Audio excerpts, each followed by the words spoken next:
다음은 두 번째 토픽, 영향 및 해결 방안에 대해서 살펴보도록 하겠습니다. 자, 지구온난화로 비롯된 영향은 과연 뭐가 있을까요?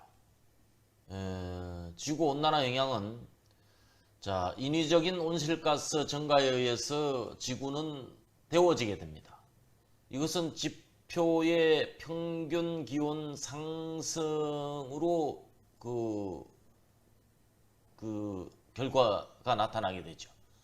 그래서 이것은 해수면 상승, 해양 산성화, 물 순환 변화, 대기 오염, 이상 기온, 태풍, 그 다음에 강우량 변화, 생태계에 다양한 문제가 발생이 되게 됩니다.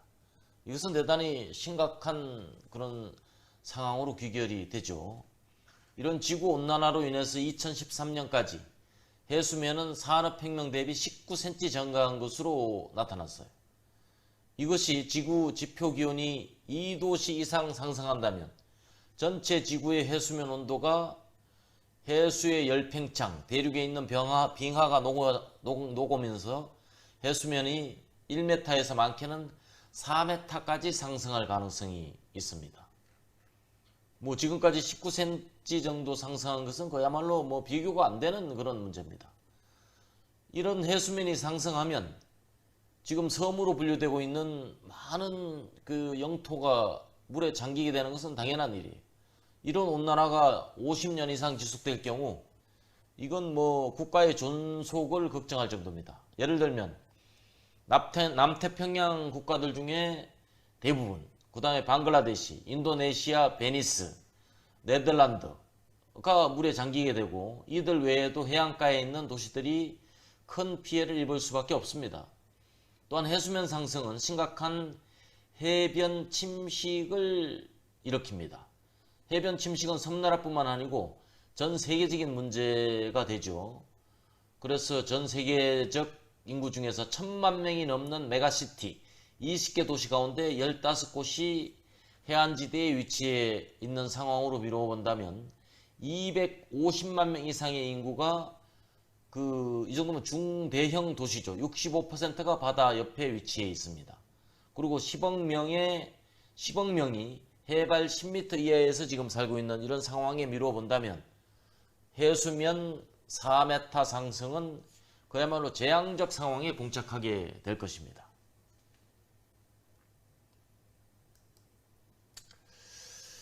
그 다음에 온난화 영향으로 심각한 것은 한두 개가 아니겠습니다만, 첫 번째, 기상과 관련된 모든 것이 영향을 받습니다. 단순하게는 폭염, 집중호우로 인한 홍수, 산사태, 가뭄. 지금 여름철인데 세계 곳곳에 화재로 인한 피해가 심각합니다. 거의 너무 더워서 저절로 불이 나는 거예요. 그 다음에 산불과 사막화, 북극권 제트기류, 이런 것들은 늘상 일어나는 일이고, 한파와 폭설, 그 다음에 세력이 강해진 열대 저기압, 또 다양한 기상변화와 그로 인한 재난들이 발생 일시와 크기를 예측하기 자체가 어려워지는, 또 빈도도 지금까지와는 비교될 수 없는 정도로 높아지게 됩니다. 이미 현재 상황만 보더라도 기후 관련 재난이 속출하고 있습니다. 앞으로는 더 심할 거예요. 배에 배를 능가할 정도로 빈번해져서 사람이 살기조차 힘들지도 모릅니다. 육상 생태계도 마찬가지입니다. 이런 생태계도 지구온난화의 영향을 받고 있고, 그 다음에 봄철이 되면서 식물들과 동물들, 서식지가 북쪽과 고도가 높은 곳까지 이동되고 있어요. 특히 기후변화는 오래전부터 지구 환경에 맞춰서 진화해온 1200만 종 생물의 서식 환경이 살기에 적합하지 않은 상태로 변화하고 있습니다. 근데 문제는 속도가 너무 빠르다는 거예요. 변화하는 속도를 생물들이 적응할 수가 없습니다. 그 다음에 적응할 능력을 기르거나 진화해야 될 시간을 주질 않아요. 1세기 동안에 아프리카 사바나 사막, 남아프리카 열대 우림, 여기서 서식하는 동식물의 20%가 멸종했습니다. 그중 절반이 기후변화로 관련된 멸종으로 추정되고요. 향후 10년 안에 100만 종 이상의 동물이 지구상에서 멸종될 것으로 예측되고 있습니다.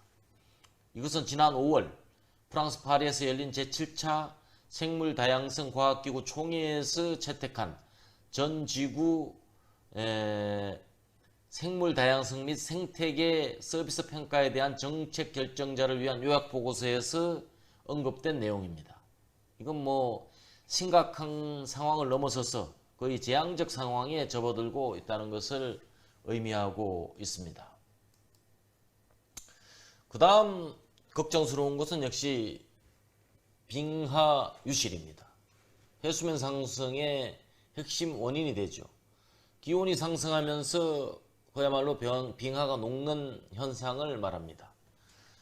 빙하의 표면 이열이 발생해서 녹으면서 얼음 속에 있던 그 얼음이나 먼지 등 어두운 부분들이 노출되면서 빙하는 햇볕을 많이 흡수하게 되고 더 빨리 빙하의 녹는 속도가 가속화되는 것입니다.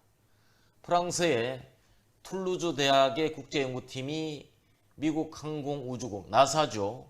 나사와 인공위성 테라의 사진 등을 이용해서 2000년부터 2019년 빙하가 녹는 정도를 분석한 결과를 네이처지에 실린 바가 있어요. 연구팀은 컴퓨터를 이용해서 위성 사진을 토대로 전 세계 21만 7,175곳의 빙하의 높이, 부피, 질량 등의 변화를 분석한 결과 21세기 들어서 매년 약 2,700억 톤의 빙하가 녹아서 물이 된 것으로 분석되었습니다. 어마어마한 양이죠. 빙하가 녹는 이유는 딱 하나뿐입니다. 지구온난화로 인한 대기가 더워지기 때문이에요. 또 강설량이 줄고 있기 때문입니다. 엄청난 그런 환경 변화가 일어나고 있습니다. 다음은 폭염입니다. 폭염이란 평년보다 기온이 매우 높아져서 더위가 심한 걸 말하죠. 그야말로 일상생활에 그 지장을 줄 뿐더러 자연재해를 일으킬 정도로 심각한 정도를 말합니다. 2003년에 유럽의 폭염은 엄청난 사망자를 발생시키고 그야말로 지구촌을 충격에 빠뜨렸습니다. 섭씨 45도에 달했고 프랑스에서는 사망자가 1만 5천 명에 달했습니다. 유럽 전역에서 3만여 명이 사망했고 2010년에 러시아에서는 5만 6천 명이 사망했습니다. 2015년에는 인도와 파키스탄에서 수천 명이 폭염으로 사망하기에 이르렀습니다. 그야말로 이것은 뭐 그야말로 떼죽음이죠. 거의 지금 뭐 어저께도 뉴스에 보면 수온 온도가 올라서 거의 그 물고기가 둥둥 떠올랐습니다. 이것은 물고기 온도가 올라서 물고기가 적응할 틈도 없이 그냥 사망에 이르는 거죠. 죽는 거죠. 폐사한 거죠. 폭염의 원인은 북아메리카 서부 중심부에 자리 잡은 기압마루, 즉 고기압 열돔 현상 때문입니다. 거의 그 지구 온난화로 인해서 마치 돔 구장을 연상시키듯이 그 소위 말하는 그 우산이 펼쳐진 거죠. 열돔 때문에 캐나다는 6월 29일에 49.6도에 달했어요. 이건 역사상 최고 온도 기온을 경신했습니다. 그 외에도 북아메리카 서부 지역에서는 또 그 온도를 경신했는데요. 체감 온도 60도까지 올라왔습니다. 60도에 올라가면 사람이 살 수 있겠습니까? 이 벽돌로 지은 집과 아파트들은 마치 오븐처럼 데워져서 자연 발화가 일어날 정도입니다. 캘리포니아에서는 자연 산불까지 일어났습니다. 같은 시기인 6월 23일 모스크바는 34.8도를 기록했어요. 북극과 가까운 상트페테르부르크는 35도, 역대급 그야말로 최고죠. 그 시베리아가 이런 30도 이상의 기록을 한다는 것은 어마어마한 이야기입니다. 7월 1일에는 이라크 바그다드엔 50도, 이라크 남동부 바스라는 52도를 기록할 정도에 이르렀습니다. 이것이 전부 그 지구 온난화의 영향으로 비롯된 결과입니다. 그 다음엔 태풍입니다. 태풍은 해일, 수해, 풍해를 몰고 옵니다. 강력한 열대 저기압을 일으키게 되죠. 뜨거운 여름 적도 근처의 바다가 뜨거운 태양빛을 받게 됩니다. 그러면 그 지역에 강한 상승 기류가 발생되게 됩니다. 그 상승된 공기가 올라가 가지고 적어져서 그 지역은 저기압이 되는 것입니다. 이때 저기압이 상승 기류를 만들고 상승한 공기는 상층으로 올라가서 팽창되게 됩니다. 그러면 온도가 낮아져서 수증기가 응결되어 구름이 만들어지게 됩니다. 그리고 날씨가 구름이 가득하고 흐려지게 되죠. 이러한 저기압이 열대지방에서 생길 경우 열대저기압이 되는데 이것이 태풍의 원인이 됩니다. 그래서 태풍이 잦아지며 강해지는 이유는 그야말로 지금까지 말씀드린 이런 지구온난화 때문입니다. 일반적으로 태풍이 생기려면 26도에서 27도씨 이상의 수온과 고온 다습한 공기가 필요한데 온난화로 인해서 지구 해수면 온도가 0.8도 상승했습니다. 북태평양 바닷물의 온도가 29도에 육박했어요. 그래서 바닷물에서 나오는 수증기를 에너지원으로 삼는 태풍이 더 발생하는 빈도가 잦아지게 되는 것입니다. 자, 그 다음은 폭우입니다. 폭우는 짧은 시간 동안 높은 지역에서 줄기차게 내리는 큰 비를 말합니다. 집중호우라고도 말하죠. 그래서 게릴라성 호우는 본래 일본 기상청에서 사용한 그런 표현이 되겠는데요. 예측하기 어려운 시간에 엄청나게 많은 비를 뿌리고 사라지는 형태의 호우를 말합니다. 폭우는 강한 상승 기류의 정난운이 그 원인입니다. 정난운은 수증기가 많은 곳에서 발생하게 됩니다. 근데 수증기를 내포한 공기는 산악지형에서 상승하는 일이 작기 때문에 산악지형에 가까운 위치에 있는 도시에 집중호우가 발생되게 되죠. 그래서 한국, 중국 등 아시아 대륙 동안에서는 주로 북태평양 기단과 열대성 저기압이 북상하는 6월에서 9월, 지금 바로 이때죠. 집중호우의 위험성이 높습니다. 그래서 드물지만 5월이나 10월에 내리는 경우도 간혹 있습니다. 전문가들에 따르면 이런 기후 위기의 영향으로 장마와 폭우가 예측이 안 됩니다. 예측이 안 되는 것이 가장 어려운 거죠. 그래서 이런 예측이 되지 않는 기상 이변은 앞으로 더욱 빈번할 것이다, 이렇게 예상되고 있어요. 참으로 심각한 일이죠. 다음으로는 이제 이산화탄소 해결 방안으로 유일한 것은 이산화탄소 배출 억제입니다. 지구온난화의 주범이 이산화탄소입니다. 그래서 에너지와 자원 절약의 실천이 가장 큰 효과를 발휘할 것입니다. 가정, 직장에서 냉난방 에너지, 전력의 절감, 수돗물 절약, 공회전 자제, 대중교통 이용, 커플제 활용, 또는 식부제, 이런 것들이 이제 대안으로 등장하고 있죠. 그 다음에 친환경적 상품으로 소비를 바꾸는 것입니다.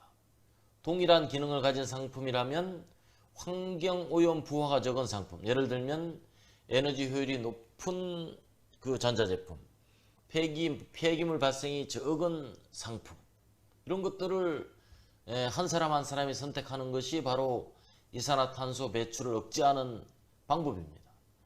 그 다음에 이제 폐기물 재활용, 소위 말하는 리사이클입니다. 온실가스 중에 하나인 메탄은 주로 폐기물 매립 처리 과정에서 발생합니다. 재활용이 촉진되면 매립지에서 반입되는 폐기물이 당연히 이제 감소하게 되죠. 메탄 발생량도 당연히 이제 감소합니다. 또한 폐기물 발생량이 감소하면 소각량이 감소해서 소각 과정에서 발생하는 이산화탄소 배출량은 자연적으로 감소되게 됩니다. 그 다음 중요한 것은 역시 나무 심기입니다. 나무는 이산화탄소를 흡수하죠. 반대로 탄소를 배출하죠. 그래서 이산화탄소의 좋은 흡수원이 나무죠.